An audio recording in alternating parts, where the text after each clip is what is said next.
Okay, let's take a look here at the community garden plot and the horrible nastiness that it has turned out to be.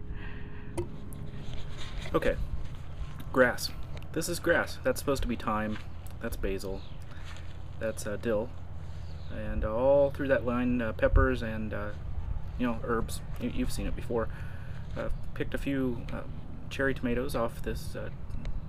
It's a black cherry tomato plant, actually. I picked them a little early, but I'm gonna ripe them up at home. More grass, and more grass. Hey, how about that? That's where the broccoli and cauliflower used to be. And onions are faring fairly well, considering all the grass. Okay, this is my attempt at mulching, kind of cover up the weeds with the grass and the clippings from the plants. Lettuce used to be there. Again, broccoli and cauliflower. Carrots. That was the problem I had. Carrots and grass came up at the same time, and they looked about the same at the very beginning. It's hard to weed out which was going to be pulled up. Radish and turnips were there. Kohlrabi is doing very well, despite the grass.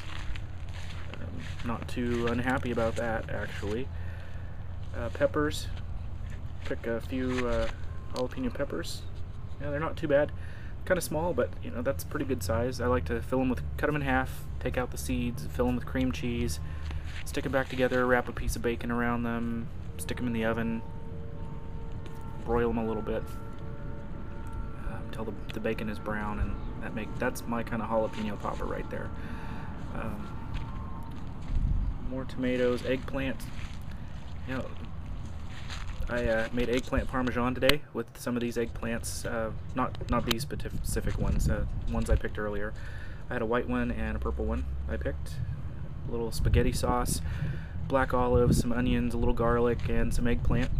I sprinkled the eggplant with salt, squeezed out the liquid after a little while, put it in the oven for 400 degrees for 30 minutes. It was awesome.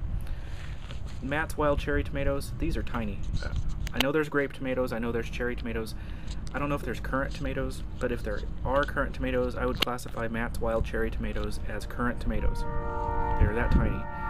And these are some of the German tomatoes, the Kentucky heirloom tomatoes, some of the pink brandy wine, and I think there was a black creme, purple creme.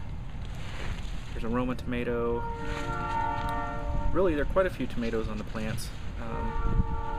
Some of them are starting to turn, so I imagine in about a couple weeks I'm gonna go into spaghetti sauce production here pretty soon. That's the orange one. That's one of the Kentucky heirloom tomatoes.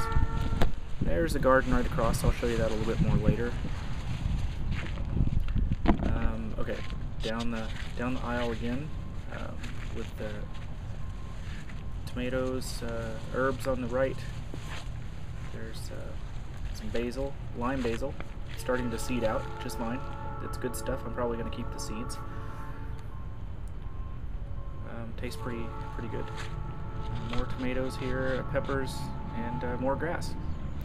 This is my problem. I can only get out there now about once to twice a week. Just enough to water. With all the obligations of being a parent and work and everything, it's just not what I had planned on. I think I'll wait till I retire until I try this next time. This is a garden across from mine, just to show you how bad theirs is. So I'm not alone. Weeds, grass, some giant cabbage, which looks pretty good, actually. More weeds and grass down the path there, and then there's some like this that look pretty good. No weeds, grass, or anything. There's corn planted with squash next to mine. And the guy dug trenches. He just turns on the water for a couple hours a day, fills up the trenches. It looks pretty good for him. That's about it. Basically, this is my garden. This is what I'm dealing with, and I think next year I'm just going to stick with the backyard and the raised beds. I'm pretty sure.